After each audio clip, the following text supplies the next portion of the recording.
What's going on, everybody? Welcome back to another episode of the Potato Pod here. So, like I was talking about in the last video, podcast, whatever you want to call it, I'm going to start mixing in some solo podcasts here and mainly just doing the podcast and posting everything on Spotify and Apple Music just so that way everyone has more access to it. Because I know myself, when I watch YouTube videos and I listen to podcasts, I don't necessarily go for, I guess, the show, you could say. A lot of the times I go for the opinion. Sometimes even with podcasts, though, I do watch them. I will just have it on in the background or whatever the case may be. But I don't care if, I guess, there's this big show and all this fancy editing and all those things. As a content creator, I definitely do appreciate that. But at the same time, I really don't care too much if it's there or if it's just someone talking or some people talking. But yeah, I have some really actually exciting ideas for the podcast coming up. So we might have to scale back the content frequency a little bit, but I think the quality is going to be a lot better. And I think you guys are going to like what's coming in the future. So hopefully you guys enjoyed this. This is going to be more of a simple one that I think can really help people. So make sure to like, subscribe, download on Spotify and Apple Music, all those good things. And in this episode, we're going to be talking about ways that people can save money. So obviously in this world, like we've talked about, money is extremely important. Money makes the world go round. You need income to buy a thing. It's the economy, capitalism. It is the world, or it's the United States, and how it runs at the end of the day. But I feel like I've heard so many people say over the years, I can't afford this, I can't afford that, I can't do this, I can't do that, etc., etc. And granted, I understand everyone has different situations, and maybe not everything on this list is going to apply to every single person, and for good reason, because maybe it just doesn't. I legitimately have no idea what is going on in your life, so it's very possible that some things on this list will not work. But hopefully at least one of these things you will find value in by watching this. So I honestly have no idea how long this episode is going to be, but I do have 30 ideas I have written down that I'm going to go over and talk about. So I'll probably do a minute or two or maybe 3 minutes on each one, just giving a little bit of background, why it's important, why it helps, why it might be good for you to entertain this idea to save money, etc., etc. And even if you do not have a spending problem or money's not that big of a concern for you, maybe just consider taking up one of these anyway, just to try it, because I personally believe in life less is more in a lot of ways, and I feel like the more access you have to capital, even if you don't necessarily need it, the better, because you never know exactly what's going to happen in this world. You never ever know when you could be in a situation when you need money. You never know when you can be in a situation when you can lose your job. You never know when your business can crumble. You never ever know. And I think Graham Stephan makes a great point about this, and people ask him, why do you keep grinding? Why do you keep doing this? Like, what are you getting out of this? You have enough money to live and survive the rest of your life. And he says, I don't know how much longer this is going to last, because everything has a life cycle to it at the end of the day. Every job, every business, everything has a life cycle, and I guess business is not always booming, as my man Antonio Brown would say. So it's very important to capitalize and take advantage while you can. And that doesn't necessarily mean everything is going to just die off immediately, but maybe you lose interest in one thing, you don't have that same passion for what you once did, or maybe you have kids and you can't dedicate as much time to it, etc., etc. There's a lot of reasons, but I think I've rambled enough in this intro here, and if you haven't clicked off of the video yet, let's get right into what we're going to be talking about here. So the first way I have up on this list, the first way that you can save money, the first of 30, is eating simple meals. Now, I see a lot of people. I've been over to dinner to a lot of people's houses, and I'm very thankful for that. So if you're watching this, thank you. This is not a dig at you by any means at all. But I've noticed sometimes people put literally everything except the kitchen sink on their meals. They'll put guacamole, sour cream, all these spices, all these salsas, all these different things, and they make these extremely complex meals. And while you probably don't think of it, and it's different if you're having a dinner party or you're cooking for someone, you're having a special guest, it's a special dinner. That's a completely different story, and that's probably not going to apply here. But if you're doing that every single night, you're making all these fancy meals. I know my Italian friends out there, my Italian family out there is definitely one that likes to do this, which is awesome. I love it. But still, that's not the point of this video. If you keep doing this and you do this over an extended period of time, what you're going to find out is a lot of those things are going to add up over time. If you're constantly using the most expensive brands and the most expensive salsas and the most expensive spices and all these things, you're going to find out that you're spending a lot of money on these things. Now, if you're okay with that, that's completely fine. But I try to think, especially me living by myself, I don't need these complex concoctions, these complex meals. I would rather just eat very simply and invest that money. And actually, me personally, I just like to keep everything extremely simple so that way I have more time and I don't have to cook several nights a week, which actually brings us to the second point on this list, which is another way you can save money, which is meal prepping. So I love doing this. I do this every single week, sometimes every other week, every 10 days, depending on if I go out to eat or whatever the case may be. If I'm busy, sometimes if I know there's going to be 3 or 4 nights I'm somewhere else, I'm not around, I'm going to be out and I need to grab something, whatever the case is. I might skip meal prepping that week, or I might just prep a few small meals. But besides the point, get to the point, Josh. Meal prepping saves you a lot of time, first and foremost, but second of all, it saves you a lot of money because what you're doing is you're planning out your meals in advance, so you don't even have to think and delegate that mental energy and I guess put that temptation towards you eating something different or going out to eat or making something overly complex. You can just eat essentially the same thing every single day for 7 days a week if you want to, or you can maybe do 4 or 5 days and on the weekends kind of see where you're at, go around. But I found when I didn't plan out my meals like this and I didn't meal prep, it was very easy for me to spend money on food, and the temptations would get in my head and they would really get to me. I would think, oh, I could make this, but I kind of want pizza, and I would go end up buying pizza, or I would really could make this, but I'd like to go to Chipotle, and I go to Chipotle. And again, once in a while isn't too bad, but first of all, just by prepping your meals, overall, it's going to be healthier.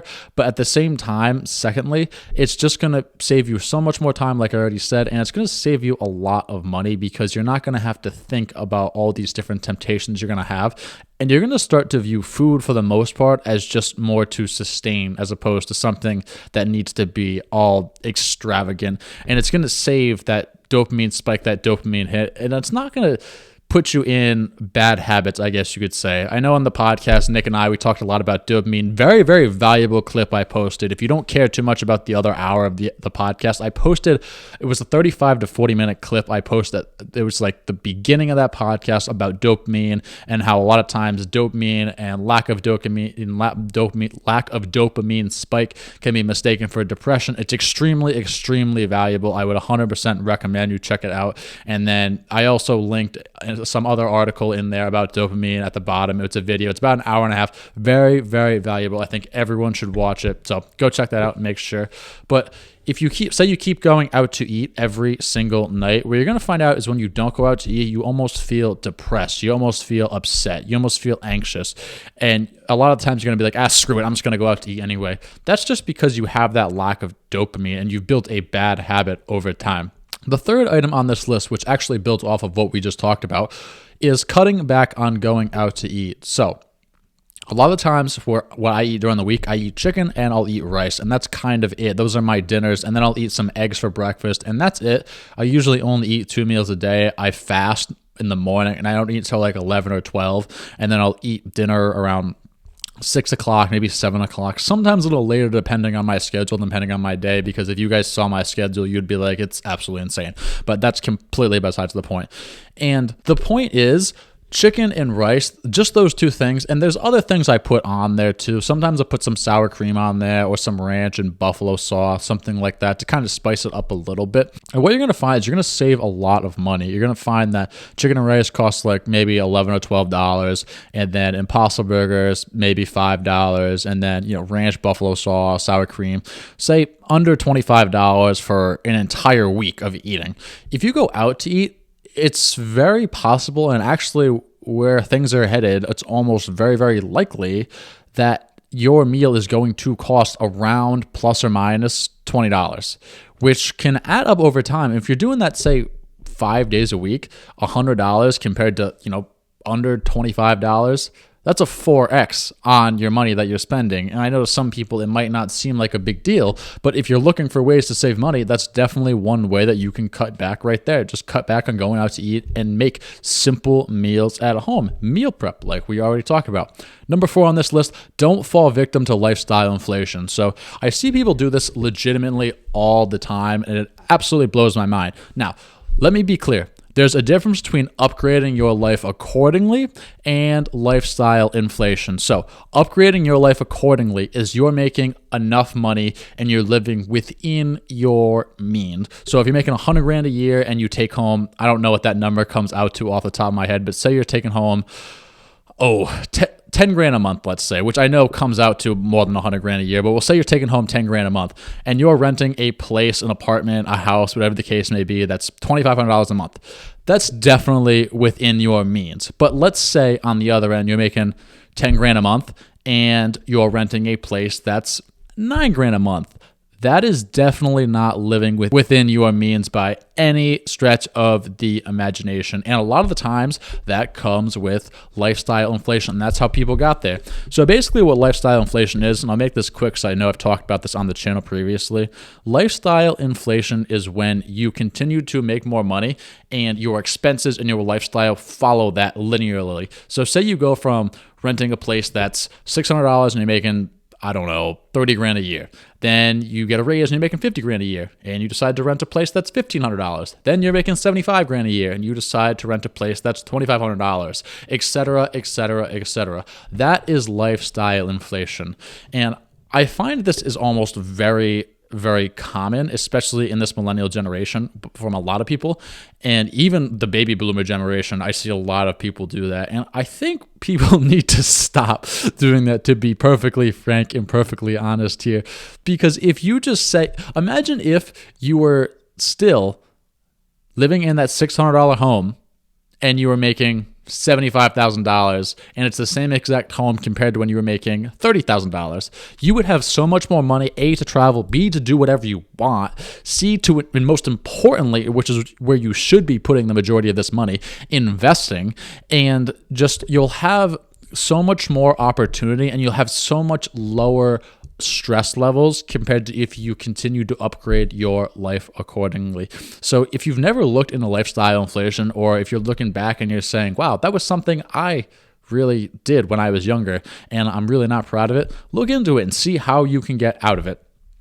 Number 5 on this list, very simple. I've talked about this before, the 24-hour rule. So basically what this says is when you want to buy something, whatever it is, doesn't matter if it's a new camera, doesn't matter if it's a new TV, doesn't matter if it's, I don't know, a new car, a new backpack, whatever the case may be, wait 24 hours before you buy it. Because again, this goes back to dopamine. What you're going to find is a lot of people go on these spending sprees and buy all these things. If you've ever heard of someone going into Target and just buying all these things, side note, I saw someone in Target the other day that legitimately spent, this is a real story, spent probably about $700. When I walked by the register, there was $500 on the scanner on the bottom line, and there was another full cart next to her she was checking out with, and I almost lost it. I almost sent her a link to this channel as I was walking by here. It was absolutely insane. I've never seen anyone spend that much money with that many items at any store, but that's completely beside the point. Thanks for coming to my TED Talk.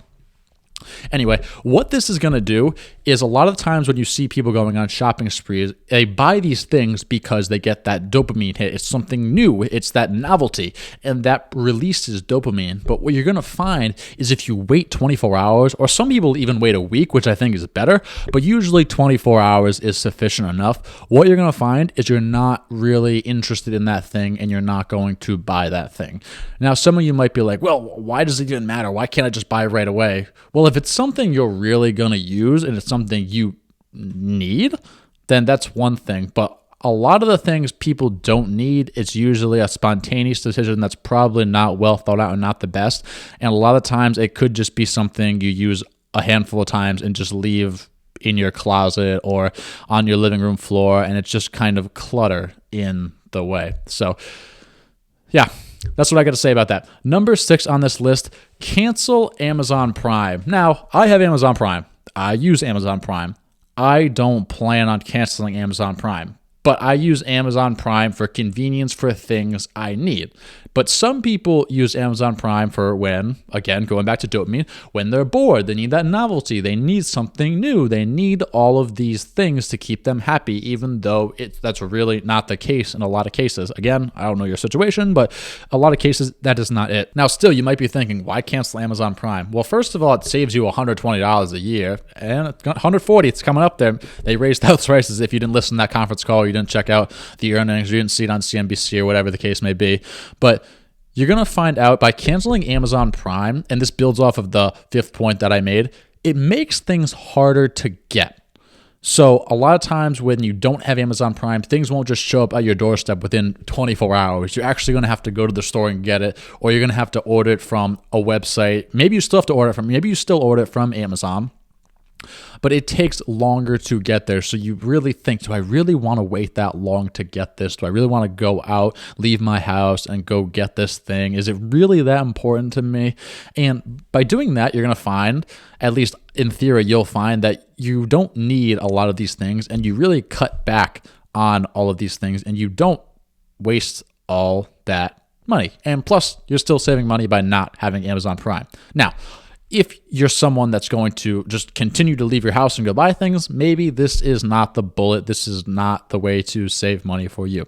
Number 7 on this list, and this is a good one. I really like this one a lot because I think this will also help with a lot of anxiety and depression a lot of people suffer with. Again, I don't know your situation, not clinical depression, but Nick and I talked about this in the podcast. You can go check that out. But number 7 on this list is delete your social media. So social media is toxic. It's very, very toxic. It does a lot of good. I believe it does a lot of good, but it's also very, very toxic at the end of the day. That's hard to argue, but if you do have an argument, I would love to hear.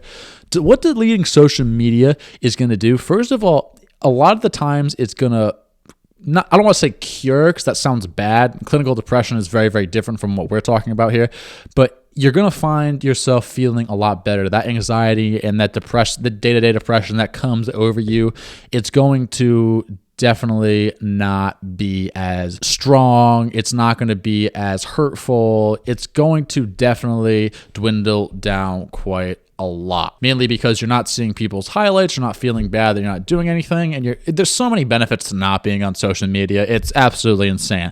I don't know if the world can be saved from social media, but that's a completely different point, and that's not what we're talking about here, because that's not going to help you save money.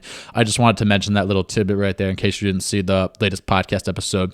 But what you're going to find by deleting social media is you're not going to be tempted to go out and spend as much money. Now, this is why I don't think the world can be saved from social media. Hopefully I can be wrong because social media is relatively new in this day and age. It's only about 10 years old, which blows my mind, but it's the truth. When you're off of social media, you're going to find there's not as many ads, there's not as many deals that just come across your desk. I went on social media a couple minutes ago just to check up on things and to reach out for some people about a podcast. There were tons of ads, buy one, get ones, new promotions, all these things. And like I said, this is why the world cannot be saved from social media, because it's good for the economy and so many businesses advertise on there right now. And people would much rather scroll through Instagram for an hour or two as opposed to watching TV or anything like that. So if you get rid of these ads, you get rid of these deals, you get rid of social media, you don't have those temptations to go out there and to spend money at the end of the day. So I think it's a good idea. Try it, or at least limit it. Cut back on social media. Maybe you don't have to go cold turkey, but cut back little by little by little and kind of see what happens. Number 8 on this list, alcohol. A lot of people aren't going to like this. A lot of people aren't going to do with this. Alcohol is maybe one of the most important things on this list that you can cut out. And my friends that don't really drink that much, they're going to probably completely agree with me on this. So alcohol does nothing good for you at all. It's legitimately a poison in your body. Like, you're essentially poisoning yourself when you drink. Now, there's a difference between having a drink or two here and there and going into something, whether it's an event or a party, with the mindset of I'm going to get obliterated. That's not healthy. That's not good. I don't think that's the best recipe for success. And you're going to find as you get older, it's just not as imperative and it's not as important of a thing for a lot of reasons. But alcohol is expensive. It really sucks for a lot of people, but it is expensive. You're going to find that you can go to a liquor store and get a 6-pack for $10, or you can go to a bar and get a beer for $10. And if you had 4 or 5 of them, then that's $40 or $50 a lot of the time, which is very, very expensive. And you're going to find that people spend more on alcohol than they do on food, which is absolutely mind-blowing, because at least food, well, I don't want to say at least food, but food has nutritious value to it that's good for you. Alcohol, there's nothing good for you about it. Alcohol is a macronutrient, and your daily target for alcohol is 0. That's right. So you're going to find if you cut that out, you're going to make a lot better decisions. You're going to find that you're not going to spend as much money on anything. This includes food, like when you're drunk and you want to order McDonald's or Domino's or anything along those lines. You're just going to find that you're going to save, when you save money on alcohol, you save money in a lot more things as well. Let's leave it at that.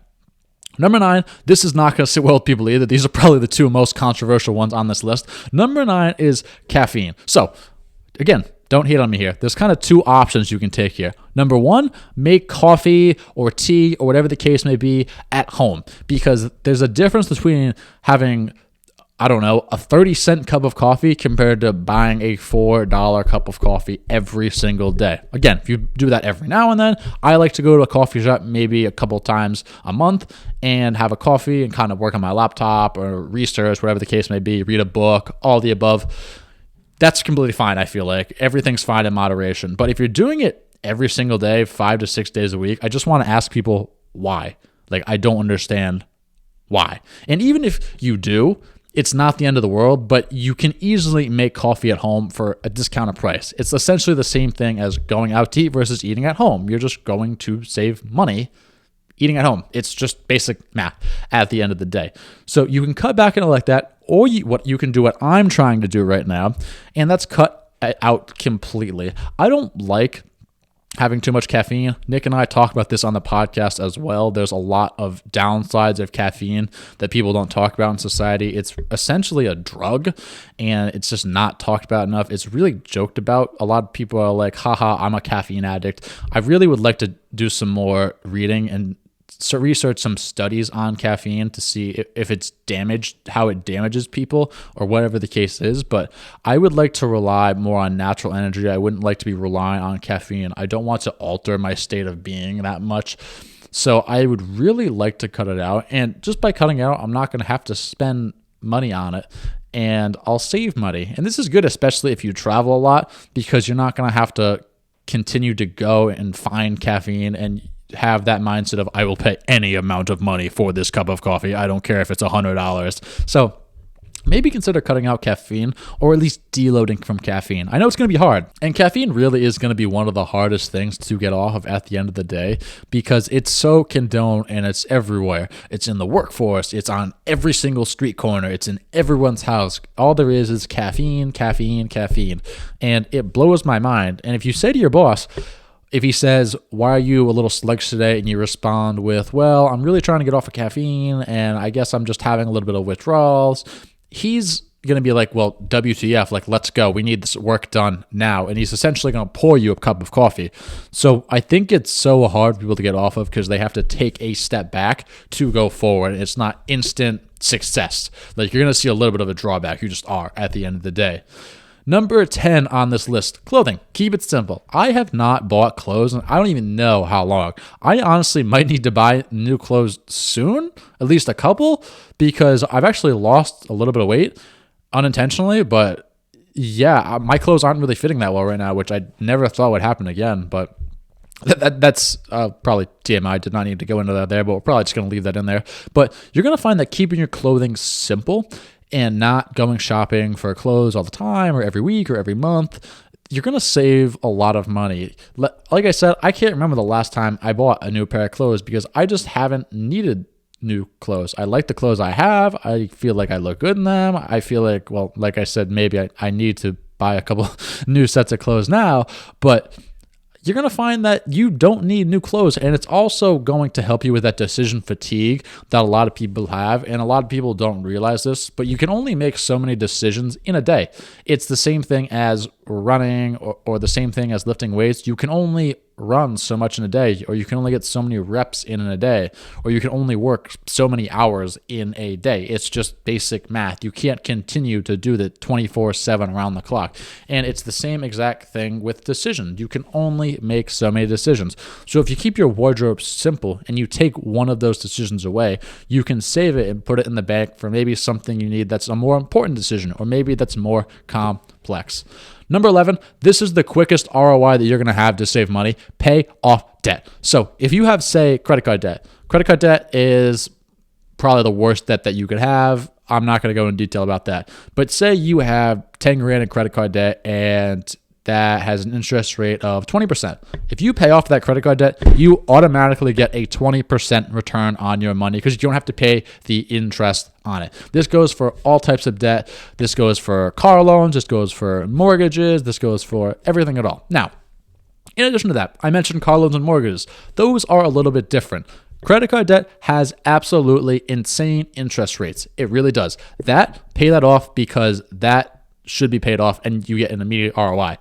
While that applies to car loans and mortgages, a lot of the times those are lower interest rates debt, so you can take into account opportunity costs. If you don't know what opportunity cost is, and I do have a video on this somewhere, very simple, it's essentially spending money to make money. So if you have a car loan of $10,000 and you have a 4% interest rate, let's say, and you have $15,000 to your name. So you're thinking, I could pay off my car loan and I would be saving that 4% interest rate and I wouldn't be spending every single dollar I have to my name. That's true. That is true. You would see an automatic 4% interest rate right there. Or interest gain on your money. You'd be saving 4%. You get what I'm saying.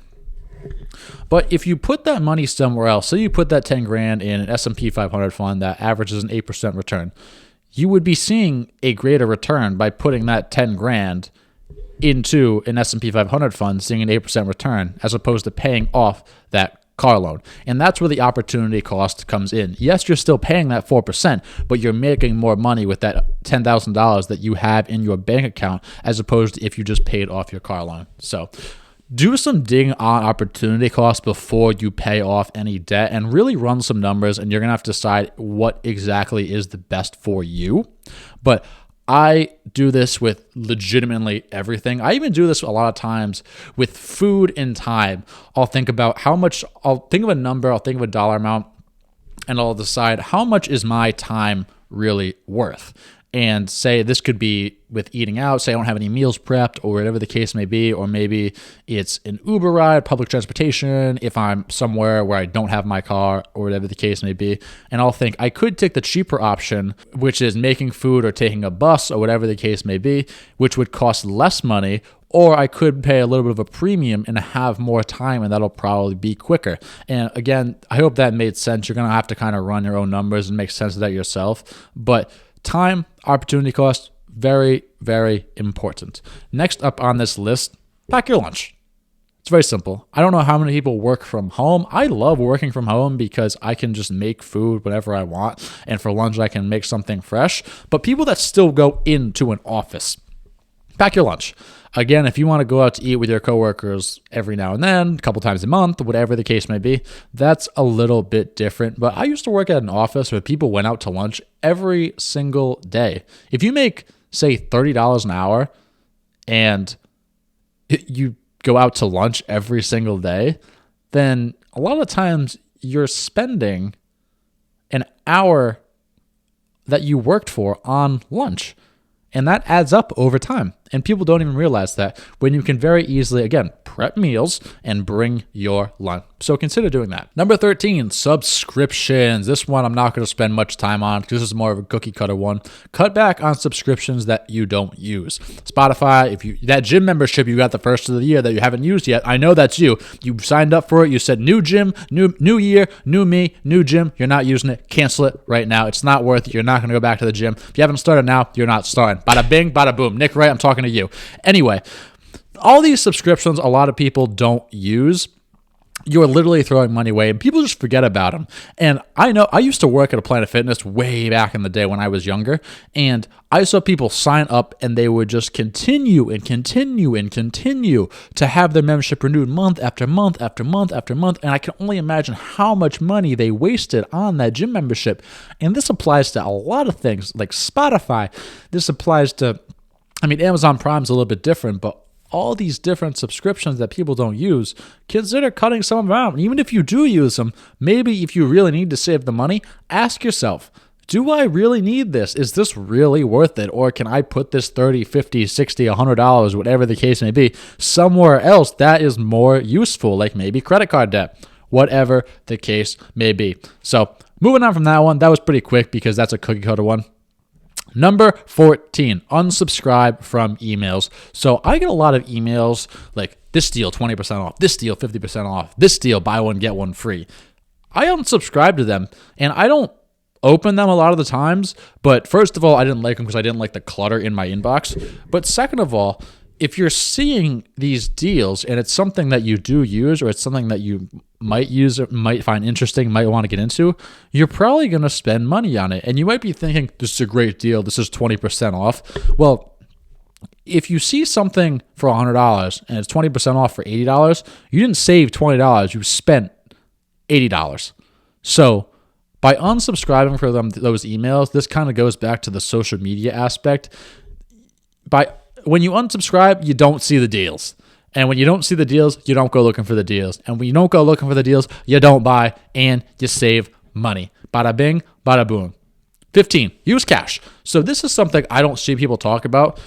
I don't really talk about it a lot either because I have that discipline to keep track of my credit card statements, but some people don't, and they get themselves in over their heads. And there's absolutely nothing wrong with that. I know a lot of people that do that. So a lot of times with credit cards, right?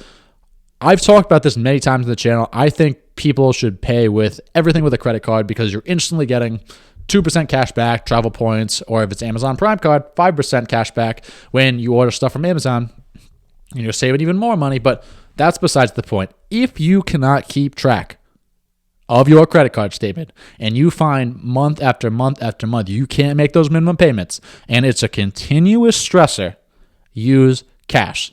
And here's why. When you use a credit card, swipe. Sometimes you forget how many times you swipe. You look at your statement and you're like, oh my God, I should not have spent that much money. You don't see the money physically leaving your wallet. But when you use cash, you see that money physically going and you see how much money you have left. So what I would do, if you have a spending problem on things you want, maybe you go to Target too much, maybe you eat out too much, whatever the case is, and say you have, $300 you want to spend for the week. Only pay for things in cash. And when that runs out, you don't go out anymore. Keep it in an envelope, and that's it. That's what you got to do. I've seen people do this. I think it's a fantastic idea. And what that's going to do, it's going to trigger inside your mind, and it's going to help you keep track better mentally when you're spending too much money and when you need to stop spending money, as opposed to swipe. Very good idea. I really recommend it. Think about it if you have problems with your credit cards, and don't put anything on your credit cards if you have that problem. Trust me on that. I'm not giving financial advice. I've just seen this work over the years. Number 16, treat payday like it's an ordinary day. So I saw this meme probably a few years ago now, and it was for people that get paid bi-weekly, and it was something along the lines of the first week when you get paid, you're eating steak, lobster, all these things. The second week, you're eating an ice cube or something like that. You get the idea. And what I find a lot of people do is when they get paid, they're like sick, like we're balling on no budget, like let's go to the club, bottle service, all 9 yards. And then what I find the next week is people are broke and they can't do anything because they got to wait another week to get paid. Or sometimes it's even worse, and they spend all the money when they get paid, and they get paid weekly, and it's Wednesday, and they say, I can't do anything for a couple of days because I got to wait till I get paid on Friday. And what I like to do is, like I said, treat payday like it's an ordinary day. Treat payday like it's essentially cash flow from a business, and you're putting those assets, that cash, those securities, into different assets to make you more money, or whatever the case may be. This is what I do, and I really like it. And I find that treating payday like an ordinary day is something that everyone should do, and they shouldn't get overly excited when they get paid. Because when they do that, a lot of times they want to go spend money. And I'm not saying don't spend money. I'm just saying don't spend all of your money, if you know what I mean. Like, getting paid, I feel like, should not dictate whether you buy, like, make a spontaneous decision to buy a new $1,000 TV or whatever the case may be.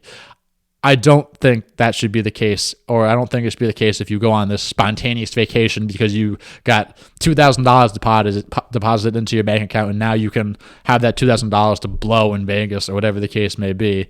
I don't think that should be the deciding factor, and I feel like by doing this, people are going to stop living paycheck to paycheck, and they're going to find they have a lot more disposable income or money to invest in that case.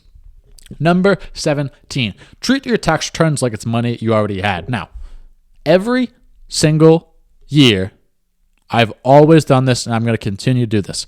I invest my tax returns every single time. I always invest it, whether I invest it in cash and I put it in my savings account, whether I put it into stocks, whether I think last year I bought something pertaining to the channel, or I used some of it pertaining to the channel. Every single year, I invest my tax returns. I personally believe that people should stop spending their tax returns on all of these ridiculous material items. That's money that you should have already had. That's money that you're owed. Treat it as if it's money you've already had. Don't go blow it on, again, bottle service or anything like that. Just invest it and save it. Essentially, you're getting a two grand for pass and go. Like, congratulations for playing Monopoly now. Don't just go blow this on ridiculous things. Really be smart with this money. If you have debt, pay it off. If you don't have a retirement account, start one. Really think about where the best place for your money is, because it's not every single day that you get a free square. And some people even have to pay in. So be grateful that you got a return.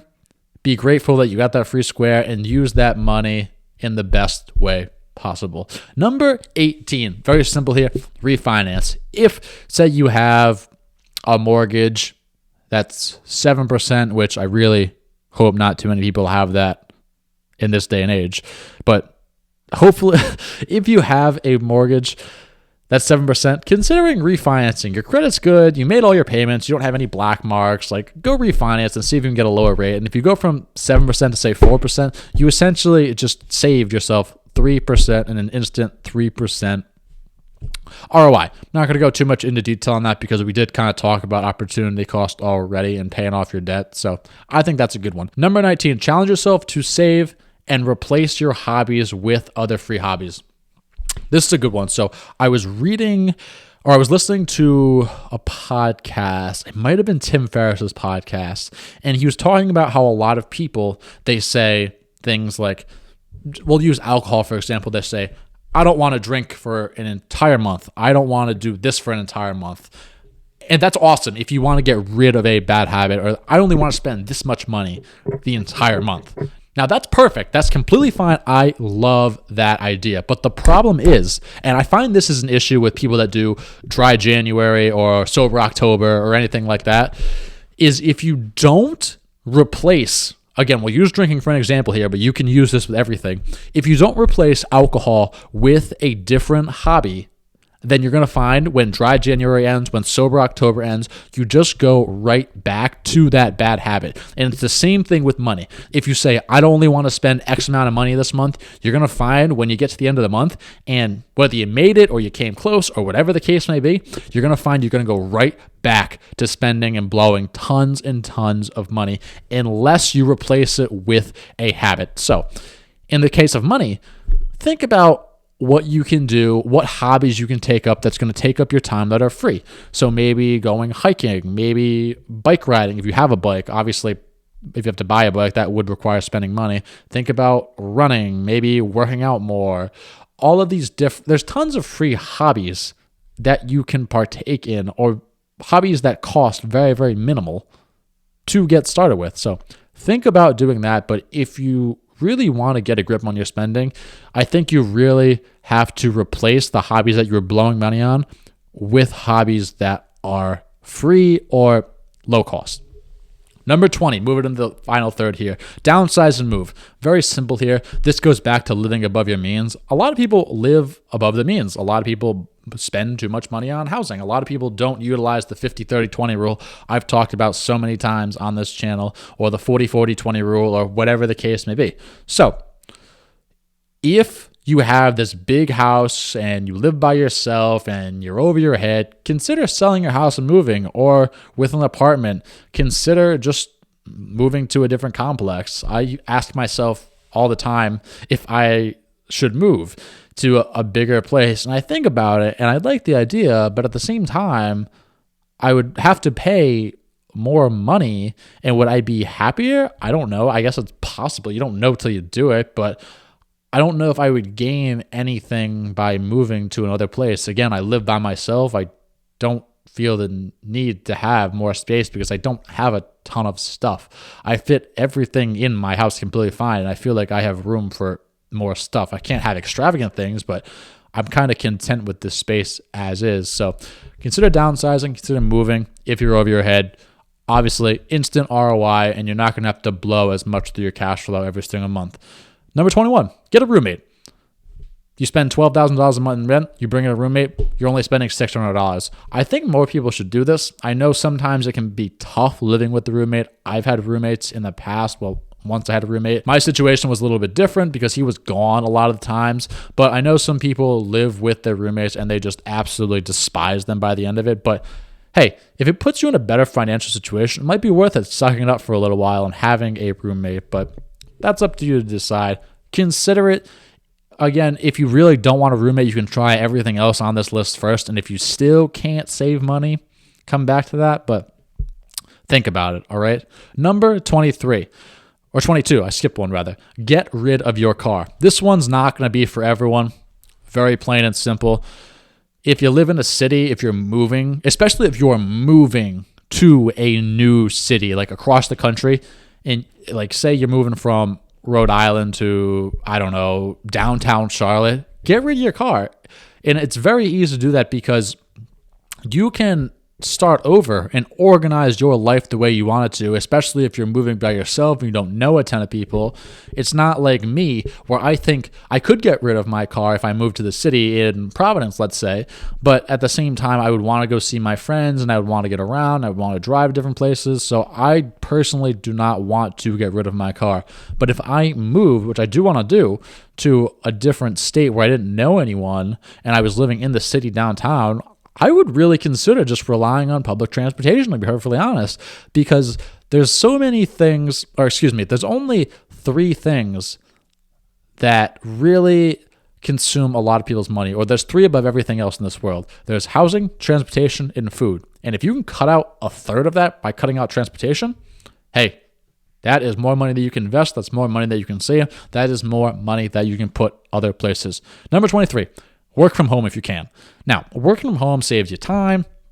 It saves you money. It saves the wear and tear on your car. There's so many benefits to working from home. I've read about this a lot. I love working from home. I haven't met too many people that haven't liked working from home. I know some people do like going into an office.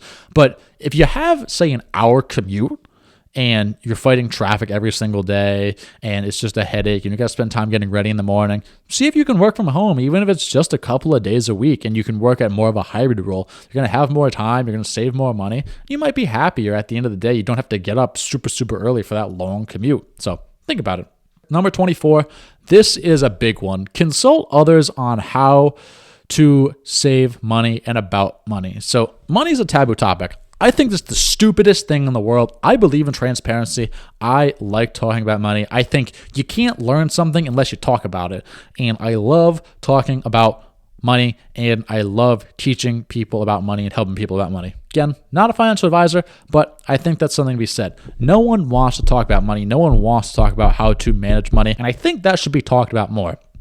So if you have a close friend or a family member or someone you trust, think about talking to them about money, even if you just need to vent, or if you know someone that's good with money, think about talking to them about how you can get better at with money. Maybe if you're in debt, talk about how you can get out of debt. All those things, whatever you're comfortable with. But I don't think money should be as much of a taboo topic as it is, because what is the reason? I never understood what the reason is, but that is just me. If you don't like to talk about it and it makes you uncomfortable, hey, nothing wrong with that. That is just my opinion. Number 25, think about changing your friends. So a lot of people, when they're in their mid-20s, someone said this to me, and I thought this was absolutely true and absolutely fantastic. When you're, say, 25, 26, a lot of people, or some people rather, are closer to 20. Some people are closer to 30. So if you're 25, 26, and all your friends are closer to 20, consider making a change. If you're still hanging out with those friends that are going to the club every single weekend, or going out drinking, heavily drinking every single weekend, and it's just really tough, and you're kind of sick of it, you're blowing all this money, and you feel like you have to go, maybe don't exile your friends. Like, don't just be like, bye, bitch. But maybe consider seeing if you can find someone else. And this can be tough and it can be scary, but find what you like to do and just start a conversation with someone. If you like working out and going to the gym, just start talking to someone at the gym. If you like reading, join a book club. Maybe join a co-ed sports team, or just a sports team in general. Get creative with this. Find what you like to do and what you want to focus on, and find someone else through that. I think that is a really great idea. Number 26, stop with the next time saying. Start now, don't start tomorrow. I hear people say all the time, I'm going to start saving money tomorrow. I'm going to start saving money next week. I'm going to start saving the first of the year. Stop doing that. Stop doing that with everything. Start doing it now. Because what you're going to find, there is no tomorrow. You're just going to keep pushing it off and pushing it off and pushing it off. And what you're actually going to find is, I feel like that's going to carry over to everything in your life. Like this video, I said to myself before I started filming it, I said, I'm going to film this tomorrow because I was kind of tired. I went for a long run earlier today and I was just kind of beat up from it. And I'm thinking, no, I can't do that. I got to start. I'm not going to start, but I got to do this right now because I know tomorrow's going to come and I've got other things I got to do tomorrow. And it's going to be very easy for me to continue to push off. I'm going to do this right now and it's going to be great. And that's another thing I think people should do. Tell themselves that it's going to be great. It's going to be the most interesting thing. It's going to be the most fun thing that you can be. If you want to start saving money, say, I'm excited I get to start saving money, and I'm excited that I'm going to better my financial situation. Don't say, man, this sucks. I can't go out because I have to save money. Don't say that, because then it's going to make you feel worse, and you're going to be craving just going out more often. Number 7, prioritize with the hell yeah or no. I don't feel the need to go into too much detail on this because I've talked about it so many times on the channel. But basically, say when you have a decision to make, whether it's going out, buying something, whatever the case may be, you're either saying, hell yeah, I'm going to do that. I'm going to buy that. I want that. Or no, I don't need that. I don't want to go. I shouldn't do this. Because what you're going to find is when you say no to all the boring, monotonous things, the more casual things, you're going to have the time, resources, etc. to say hell yeah to all the things you really want to do. Again, that's kind of a quick one. I don't need to go too much into detail on that because I've mentioned that in several videos, so you can go check one of those out if you're interested. But down to the last 3 here. Number 28, drink water instead of soda, juice, etc. Obviously, I don't need to go much into detail about this one either. Soda, juice, etc. That's just money that adds up over time. If you really enjoy drinking it, I mean, I guess that's one thing, but a lot of the times it's not overly healthy. You could say there's a lot of sugar, there's a lot of carbs, etc., etc. But water, it's free. You can buy a water filter for $20 if your tap water is not that great, and just run it right through that and just keep it on the fridge. That's what I do. It's very easy. It's very convenient. And again, it's free, and you're not going to continue to spend money on all these other unhealthy liquids. Number 29, focus on the long-term gain rather than short-term satisfaction. So I find a lot of people, and this goes for a lot of different hobbies and a lot of different habits, when they start say, dieting, I've used dieting for this 100 times, I'll use it again. When they start dieting, you have all these cravings. You want pizza, chocolate, different types of candy, you want ice cream, all this stuff. And a lot of times people will eat that. They'll eat the pizza, the ice cream, the chocolate, whatever they're craving, and they'll feel bad. Well, what you did is you sacrifice the long-term gain, or you put back the long-term gain for a short-term satisfaction. And it's the same thing with money. If you want to save $10,000 and you go 1 week, 2 week, your spending's on point, you're sticking to your budget, et cetera, and then week 3 comes and you blow all your money that you saved for whatever reason, you just set yourself back for a short-term satisfaction. So focus on the long term. Don't get caught up in that short-term satisfaction. And again, this could be by, like we talked about earlier, finding a free hobby or a hobby that's not overly expensive to save money. So last one up on this list, I think this is a great one to end with here. I was going to put some more in here, but I decided, you know what, I think 30 is enough. This is already going to be a pretty long video. This video is probably actually going to be almost an hour. But number 30, last but not least, find a passion and focus on it. So when you find something you're really passionate about, you find something you really enjoy working on, it's going to be very easy for you to say no to all the noise and all the external curricular activities that are going on. It's going to be easier to say no to going out. It's going to be easier to say no to these substances, drinks that alter your state of being. It's going to be easy to say no all around because you know that it comes at a cost. If you do all these things, if you blow through your money and you don't have as much money to invest, you know if you go out drinking, it's going to affect you the next day or even that night, and you can't work on whatever you're passionate about, whatever you're trying to learn, whatever you're trying to do. And by prioritizing this, you're going to find that it's going to save you so much money because you're not going to want to do anything but work on it and just continue to grind, continue to learn, and continue to work on it at the end of the day. Whatever it is, it could be anything. It could be a fitness goal. Maybe it could be some sort of business. It could just be, I don't know, anything at all. It could be yard work. Like maybe you just enjoy cutting lawns for all I know, but consider whatever your passion is, really making that your number one priority, and you're going to find that it's going to be very easy for you to save money because you're going to block out the noise and you're just going to want to focus on that. So anyway, that's going to be the end of this episode here. This was probably the longest video I have ever posted on YouTube by myself. Definitely not the longest podcast, but the longest video I've ever done by myself. So hopefully you guys enjoyed it. Hopefully you guys got some value out of it. Make sure to comment down below if you're watching this on YouTube, what ways you would like to save money that I did not mention in this video. And thanks for watching. Thanks for listening, guys. And I'll see you in the next episode.